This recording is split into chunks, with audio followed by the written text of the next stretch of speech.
सुभाष चंद्र बोस ने कभी ये नहीं कहा कि मैं फौज बनाऊंगा तो उससे केवल बंगालियों की रक्षा होगी। नहीं, उन्होंने आजाद बंगाली फौज नहीं बनाई, आजाद हिंद फौज बनाई, पूरे भारत की रक्षा के लिए फौज बनाई।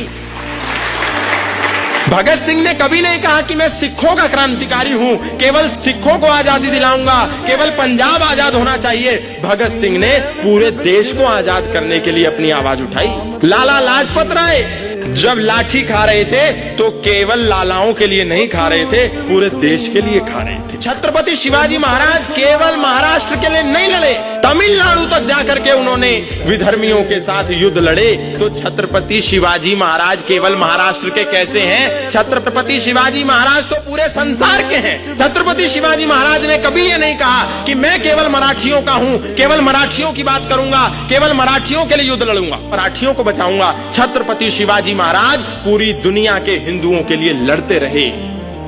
महाराणा प्रताप ने कभी ये नहीं कहा कि मैं केवल राजपूतों का हूं, केवल राजपूतों की रक्षा की बात करूंगा, ऐसा कभी नहीं कहा। महाराणा प्रताप अंतिम श्वास तक हिंदुओं की, हिंदुत्व की, सनातन की रक्षा के लिए लड़ते रहे।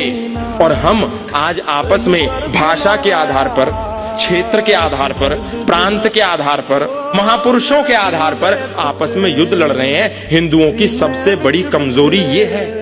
महापुरुषों को भी हम आपस में खींचतान कर रहे हैं, उसमें भी विवाद कर रहे हैं। और तो और हम क्या करेंगे?